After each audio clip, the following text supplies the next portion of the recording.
One of the biggest stories of the year is the rapidly evolving conversation around UFOs. Here's News Nation special correspondent Ross Oltart, whose interview this summer started it off. You are one of the most trusted former intelligence officials in the US Defense and Intelligence Establishment. Yes, I was. You were trusted with the most intimate secrets. Yes. 36-year-old Air Force veteran David Grush exposing what he calls a top-secret military program in an exclusive TV interview with News Nation, where he claimed the US has recovered wreckage of fully intact UFOs. The government now calls them UAPs, meaning unidentified anomalous phenomena. What conclusion did you come to at the end of your time on the UAP task force? The UAP task force has refused access to a broad crash retrieval program. When you say crash retrieval, what do you mean? These are retrieving non-human origin technical vehicles, call it spacecraft if you will, non-human, exotic origin vehicles that have either landed or crashed. We have spacecraft from another species. We do, yeah. Before going public, Grush filed a whistleblower complaint saying he gave what he calls the classified proof to Congress and the intelligence community Inspector General.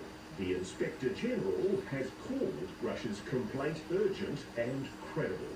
Journalist Leslie Kane broke Grush's whistleblower story in a publication called The Debrief.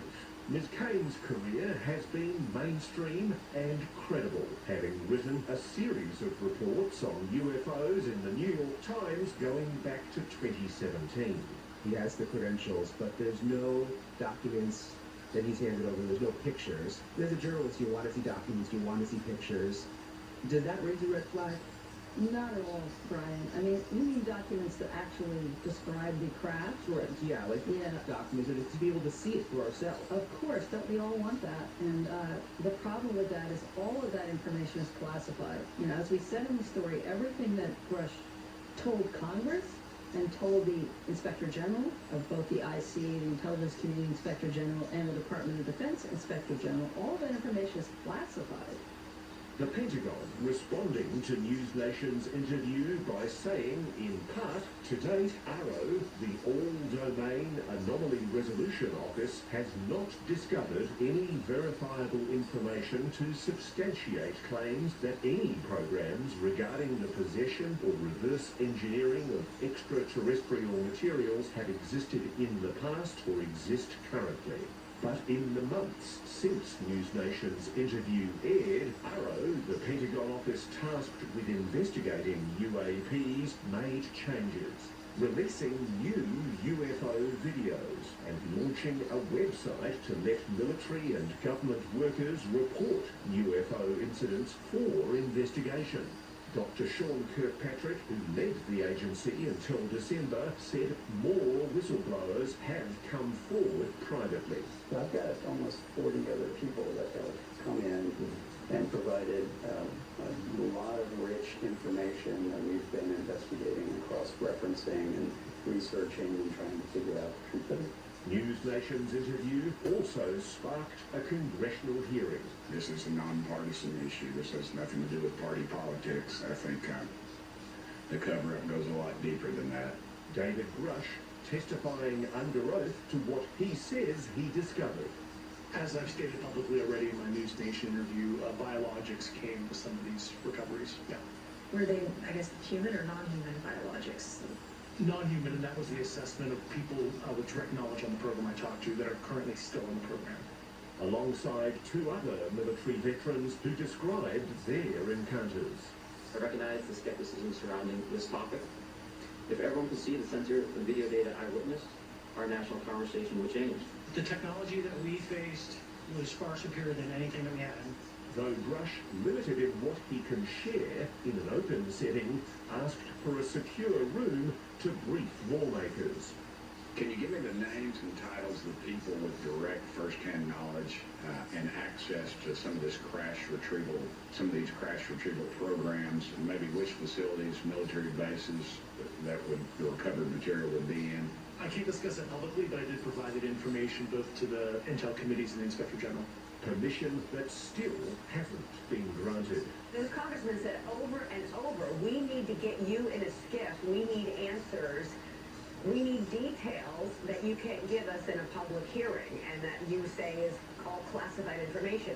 I can't believe all these months later that still hasn't happened.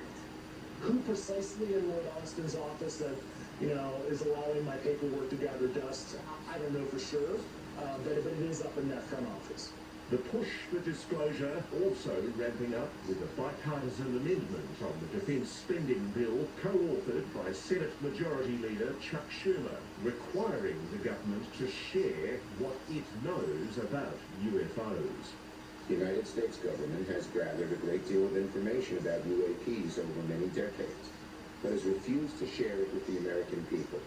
We've also been notified by multiple credible sources that information on UAPs has also been withheld from Congress, which if true is a violation of the laws requiring full notification to the legislative branch. But portions of the bill were stripped, including the establishment of a presidential panel to investigate which records to declassify. The bill's Republican co-author, Senator Mike Rounds of South Dakota, says it's a start. Not everything that we wanted, but we'll continue to move forward and find additional transparency. His optimism not shared by whistleblower David Grush. What we're witnessing right now is, quite frankly, the greatest legislative failure in American history. Who does say he will have more to share very soon. When you say you have first-hand knowledge, you actually saw something yourself? Well, the deeper description of what I know has been redacted. They're telling me to withhold legally some of the first-hand knowledge I have, but I'm allowed to generally discuss that I was read into a UAP-related program directly by the U.S. government. Ross Coulthard, News Nation.